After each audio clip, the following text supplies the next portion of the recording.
নমস্কাৰ, মই মজিদ। বন্ধুসকল, বলগতা চাওঁ কিছু 9টা গুৰুত্বপূৰ্ণ খবৰ। প্ৰথমটো খবৰ, অৰুণাচলত ভয়ংকৰ পথ দুৰ্ঘটনাত মৃত্যু অসমৰ 22জন শ্ৰমিকৰ। অৰুণাচলৰ হাইলঙত সংঘটিত হৈছে ভয়ংকৰ পথ দুৰ্ঘটনা। পাহাৰৰ তলত পৰিল শ্ৰমিক কঢ়িওৱা ট্ৰাক আৰু এই ভয়ংকৰ পথ দুৰ্ঘটনাত অসমৰ 22জন শ্ৰমিকৰ মৃত্যু হৈছে। দুৰ্ঘটনাত পতিত ট্ৰাকখনত আছিল 23জনকৈ শ্ৰমিক। বুদ্ধেশ্বৰ দ্বীপ নামৰ শ্ৰমিকজনক জীৱনতে উদ্ধাৰ কৰা হৈছে আৰু ঘটনাস্থলীৰ পৰা উদ্ধাৰ কৰা হৈছে 13গৰাকীৰ মৃতদেহ। বৰ্তমানো অব্যাহত আছে উদ্ধাৰ অভিযান। পৰৱৰ্তী খবৰ, যুৱ প্ৰজন্মৰ হাতত জুবিন গাৰ্গৰ মৃত্যুৰ তদন্তক লৈ ডাঙৰ খবৰ। আজি আদালতত দাখিল কৰা হ'ব জুবিন গাৰ্গৰ মৃত্যুৰ ঘটনাৰ তদন্তৰ চাৰ্জশ্বিট। SIT আদালতত দাখিল কৰিব চাৰ্জশ্বিট আৰু আজিৰ দিনটোত প্ৰতিজন ভাৰতীয়ৰ দৃষ্টি নিবদ্ধ হৈ আছে। 12 ডিচেম্বৰ অৰ্থাৎ আজিৰ দিনটোত আদালতত দাখিল কৰা হ'ব জুবিন গাৰ্গৰ মৃত্যুৰ ঘটনাৰ চাৰ্জশ্বিট। পৰৱৰ্তী খবৰ, ৰাজ্যত পুনৰ হ'ব বিজেপি চৰকাৰ। 2026 বিধানসভা নিৰ্বাচনত অসমৰ 126খন আসনৰ ভিতৰত 100খন আসনে লাভ কৰিব NDA। এই দাবী BTC চিফ হাগ্ৰামা মহিলাৰীৰ। দৰ্শকসকল, আৰু বহুতো গুৰুত্বপূৰ্ণ খবৰ আছে। তাৰ আগতে আপোনাক জনাওঁ যে যদি আপুনি এতিয়ালৈকে এইটো ভিডিঅ'ত লাইক কৰা নাই তেন্তে এতিয়াই ভিডিঅ'টোত লাইক কৰি দিয়ক আৰু এনেকুৱা ধৰণৰ ভিডিঅ'সমূহ নিতৌ চাবলৈ চেনেলটো ছাবস্ক্ৰাইব কৰি কাষত থকা বেল আইকনটো প্ৰেছ কৰি ৰাখক। পৰৱৰ্তী খবৰ, মৰিগাঁও পক্সো আদালতৰ ঐতিহাসিক ৰায়দান। ধৰ্ষণত দোষী সাব্যস্ত মুকছিদুৰ ৰহমান আৰু আনাৰুল ইছলামক কাৰাদণ্ড আদালতৰ। মুকছিদুৰ ৰহমানক 20 বছৰ কাৰাদণ্ডৰ লগতে 15,000 টকাৰ জৰিমনা আৰু আনাৰুল ইছলামক 25 বছৰৰ কাৰাদণ্ড বিহে আদালতে। পৰৱৰ্তী খবৰ, দেশৰ কোটি কোটি কৃষকলৈ ভাল খবৰ। শীঘ্ৰেই পুনৰ কৃষকসকলে লাভ কৰিব PM কিষাণ সন্মান নিধিৰ ধন।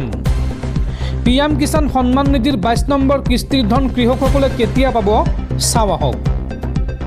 প্ৰধানমন্ত্ৰী কৃষক সন্মান নিধি যোজনা অৰ্থাৎ PM কিষাণ সন্মান নিধি যোজনা দেশৰ কৃষকসকলৰ বাবে অন্যতম ডাঙৰ সহায়।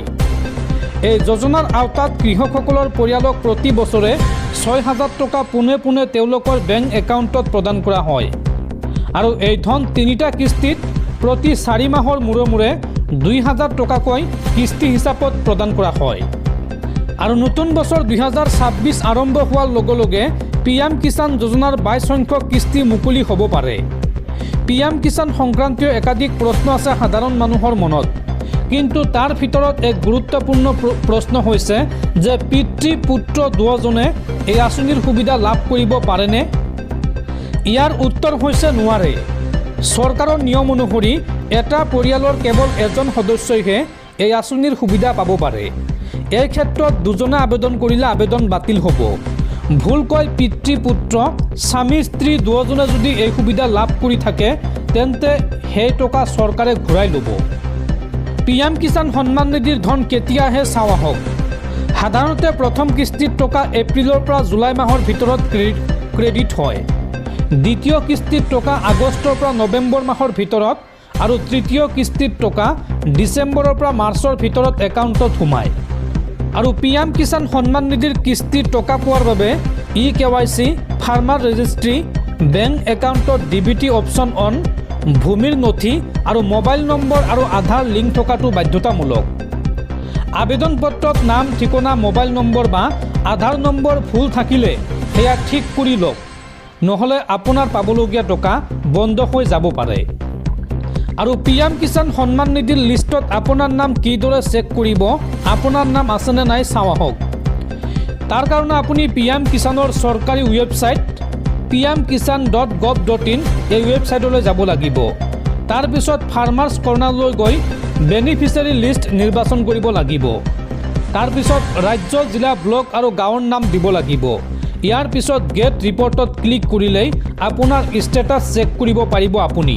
এই লিষ্টত যদি আপোনাৰ নাম থাকে তেন্তে 2026 আৰম্ভণিতে আপুনি পুনৰ লাভ কৰিব PM কিষাণ সন্মান নিধিৰ 22 নম্বৰ কিস্তিৰ ধন। পৰৱৰ্তী খবৰ, প্ৰায় 40 ঘণ্টাৰ অন্তত অৱশেষত নিৰ্বাপিত হ'ল গুৱাহাটীৰ স্বাগতা স্কোৱাৰৰ জুই।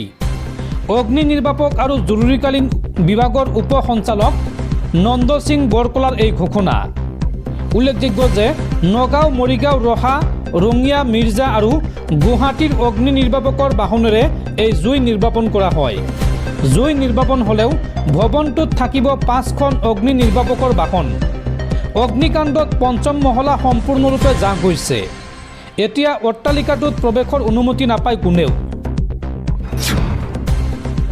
পৰৱৰ্তী খবৰ, ইণ্ডিগো এয়াৰলাইন্সৰ ডাঙৰ ঘোষণা।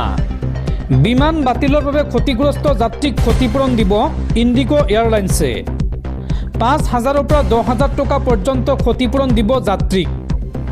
অধিক ক্ষতিগ্ৰস্ত যাত্ৰীক দিব 10,000 টকাৰ ট্ৰেভেল ভাউচাৰ। এই কথা ঘোষণা কৰিছে ইণ্ডিগো এয়াৰলাইন্সে। পৰৱৰ্তী খবৰ, মাক দেউতাকক সন্মান নকৰা সন্তান কেতিয়াও আগুৱাব নোৱাৰে। বৰষুণ দিলে যিদৰে আমি ছাতি এটা লওঁ, সেইদৰে জীৱনৰ সকলো বিপদৰ সময়ত পিতৃ মাতৃ আটাইতকৈ নিৰাপদ আশ্ৰয়স্থল। ভগৱানক আমি কেতিয়াও দেখা নাই, কিন্তু ভগৱান দয়ালু আৰু মৰমীয়াল বুলি জানো। আৰু আমাৰ জীৱনত পিতৃ মাতৃয়ে ঈশ্বৰক প্ৰতিনিধিত্ব কৰে। ডিব্ৰুগড়ত এই মন্তব্য ৰাজ্যৰ মুখ্যমন্ত্ৰী হিমন্ত বিশ্ব শৰ্মাৰ।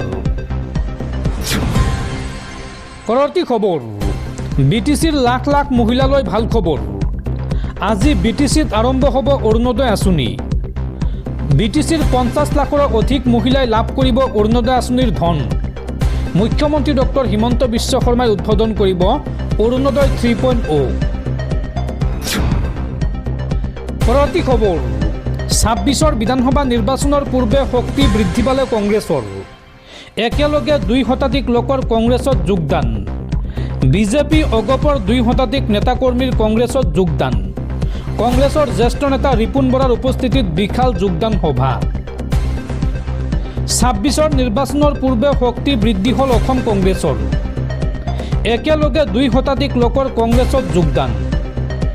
বিজেপি অগপক বুঢ়াঙুলি দেখুৱাই কংগ্ৰেছৰ ৰণডংকা। কংগ্ৰেছত যোগদান বিজেপি অগপৰ 2 শতাধিক নেতাকৰ্মীৰ। যুৱ প্ৰতিনিধিৰ যোগদানে অধিক শক্তিশালী কৰিব কংগ্ৰেছক।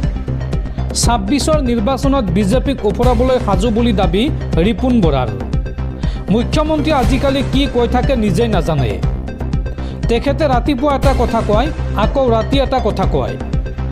মুখ্যমন্ত্ৰীয়ে মিছাতে কংগ্ৰেছ গৌৰৱ গগৈৰ পিছত ঘূৰি টোপনি ক্ষতি কৰি আছে। বিজেপি মুখ্যমন্ত্ৰীক এইদৰে তীব্ৰ সমালোচনা কংগ্ৰেছৰ জ্যেষ্ঠ নেতা ৰিপুণ বৰাৰ।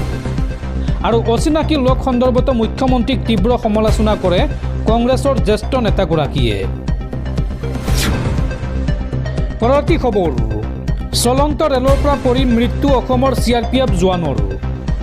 পত্নী কন্যাৰ ওচৰলৈ যোৱাৰ বাটত চলন্ত ৰেলৰ পৰা পৰি মৃত্যু হয় CRPFৰ জোৱান পংকজ বৰুৱাৰ। অৱধ আছাম এক্সপ্ৰেছৰ পৰা বাগৰি পৰি মৃত্যু হয় সৰুপথাৰৰ পদুমণিৰ নিবাসী CRPFৰ জোৱান পংকজ বৰুৱাৰ। খটখটিৰ লাহুৰিজানত সংঘটিত হয় এই মৰ্মান্তিক দুৰ্ঘটনা। আৰু নিহত পংকজ শিৱসাগৰ জিলাৰ শিমলুগুৰিৰ 149 নং CRPF বাহিনীত কৰ্মৰত আছিল।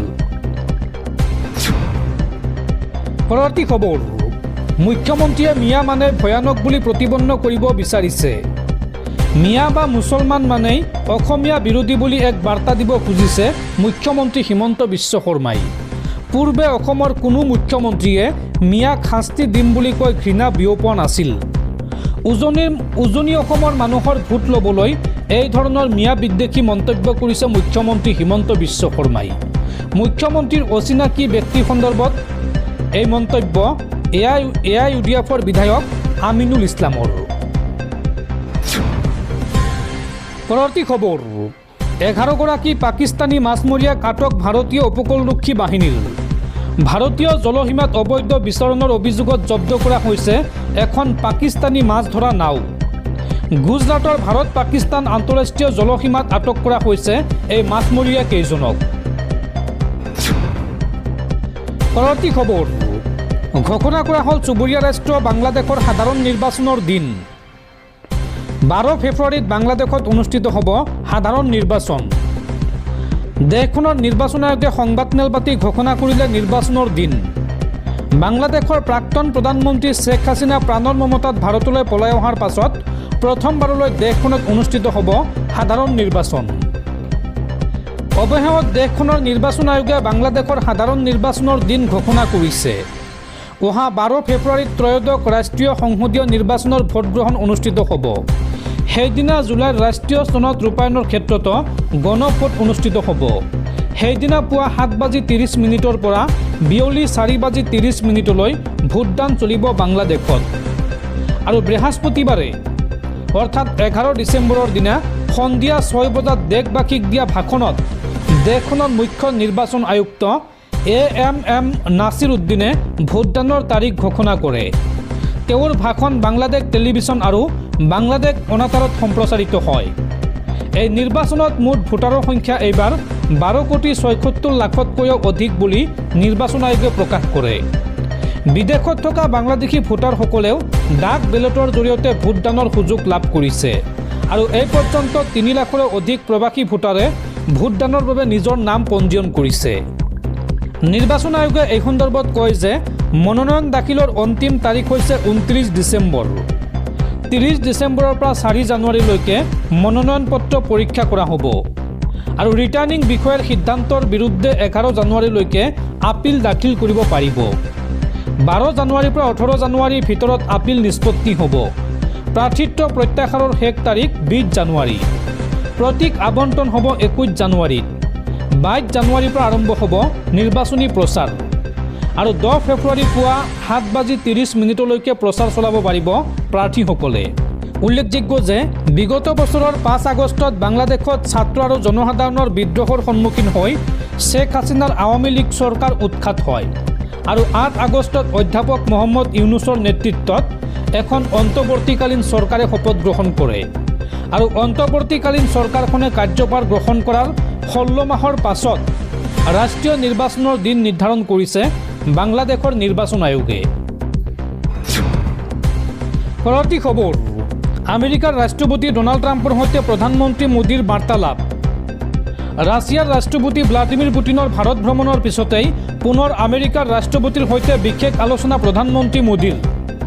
বিশ্ব শান্তি, স্থিতিশীলতা আৰু সমৃদ্ধিৰ বাবে কাম কৰি যাব এই দুয়োখন দেশে। আমেৰিকাৰ ৰাষ্ট্ৰপতি ডনাল্ড ট্ৰাম্পৰ সৈতে প্ৰধানমন্ত্ৰী নৰেন্দ্ৰ মোদীৰ বাৰ্তালাপ। দীৰ্ঘ সময় ধৰি ট্ৰাম্পৰ সৈতে কথা পাতে প্ৰধানমন্ত্ৰী মোদীয়ে। দুয়োখন দেশৰ কেইবাটাও গুৰুত্বপূৰ্ণ বিষয়ত কথা পাতে প্ৰধানমন্ত্ৰী মোদীয়ে। উল্লেখযোগ্য যে কিছুদিন পূৰ্বে ৰাছিয়াৰ ৰাষ্ট্ৰপতি ভ্লাদিমিৰ পুটিনে ভ্ৰমণ কৰি গৈছিল ভাৰত। আৰু পুটিনৰ ভাৰত ভ্ৰমণৰ পিছতেই পুনৰ আমেৰিকাৰ ৰাষ্ট্ৰপতিৰ সৈতে বিশেষ আলোচনা প্ৰধানমন্ত্ৰী মোদীৰ। বিশ্ব শান্তি, স্থিতিশীলতা আৰু সমৃদ্ধিৰ বাবে কাম কৰি যাব দুয়োখন দেশে। ফেচবুক যোগে প্ৰধানমন্ত্ৰী নৰেন্দ্ৰ মোদীয়ে শ্বেয়াৰ কৰিলে এই কথা।